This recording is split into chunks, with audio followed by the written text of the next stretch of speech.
Times and by reporters, and they couldn't ever come up with an example of a school in the state of Virginia that taught CRT as part of the curriculum. That's legalism because you understand that encompasses political correctness, wokeness. No, but that's what people are saying to make themselves feel good. I'm not trying to make myself feel better. I thought Terry did a terrible job on this issue. To your point about what you need to do to win on this issue, there is a huge difference between the way that wokeism plays out on college campuses and how it plays out in elementary schools in Virginia. I'm just telling you, your friends who are at NYU, either your kids' friends who are wherever, who are dealing with on liberal college campuses across the country, we could have that conversation. That's not what was happening in Virginia. There was a discussion there about whether critical race theory was being injected in the Virginia schools. And I will say again, the Youngkin people could not come up with an example of a school where critical race theory was taught.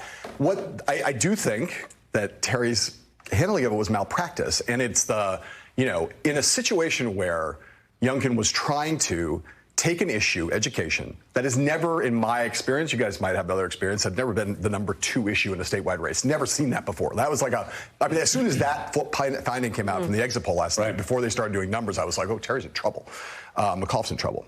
And Youngkin had spent 6 months trying to make that issue central and was taking a lot of that anger and a lot of that resentment. Some of it is white grievance. Some of it's fear. Some of it's a whole lot of other things. Economic anxiety, people mad at Joe Biden. There were a lot of suburban parents who were, masks in schools, vaccine mandates. There were a lot of angry. There were a lot of angry parents. And Youngkin found that, I will say, the brilliance of the Youngkin campaign. I think, a very senior Democrat said to me yesterday that they thought that Glenn Youngkin ran a perfect campaign, a perfect campaign, in the sense that he had to figure out a way to animate the Trump base to turn out. Steve's numbers showed that they did, and to not have suburban Republican women. Can you believe the split between Youngkin and Trump? Youngkin plus 13 over Trump.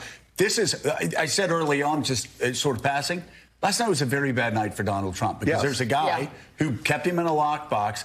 He has favorabilities plus 13 over Trump. And every Republican in that state is going, okay, we got to keep Trump and Mar-a-Lago behind the gates, because when he stays the hell away, we win big and we can get our old coalition back. So he runs a brilliant campaign. As this Democrat said to me last night, Youngkin ran a perfect campaign. Terry did not. And if you think about 6 months of trying to make headway on this issue, trying to make education a central issue, some of it, I think, capitalizing on racial grievance, some of it capitalizing on other forms of anger, on September 28th in that second gubernatorial debate, I think, it's one of the classic gaffes in the history of American politics.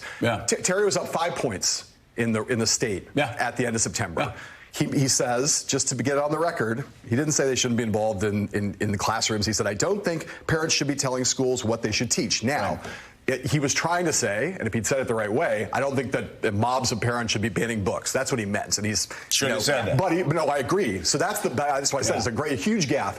At the moment when the Youngkin campaign was most trying to get this issue into the bloodstream, he handed them the ultimate ammunition. And you saw in that next month, in the Monmouth poll that had him up 5 in September, on October 20th, that poll came out that had the race tied. And Terry had lost 18 points with independents. He swung from plus 9 to -9, and he dropped 10 points with women. That's the race. That's the last month of the race where Terry McAuliffe is on defense, talking about an issue he doesn't want to talk about. Youngkin's on offense, and he couldn't recover. White grievance. There's some of it out there. That's a lot of Trump voters have that. There's a lot of white grievance out there. Totally get that. At the same time, it's not the only thing, because we're dialectical around. It's not the only thing. At the same time, Willie, this is really good. This is a state that voted for Barack Obama overwhelmingly. This is a state that voted for Kamala Harris overwhelmingly a year ago. This state did not turn into an enlightened blue state to a racist state overnight. This reminds me of 2008, when there were some people that every time Barack Obama won a primary, it was the most enlightened state ever. And every time Hillary Clinton won, they would literally start with, racism rears its ugly head in Kentucky tonight as Hillary Rodham Clinton, blah, blah, blah, blah, blah. It's not that easy. I mean, again, that's how losers talk. That's how losers think the morning after the election. You call voters racist, even though they voted for Barack Obama and Kamala Harris.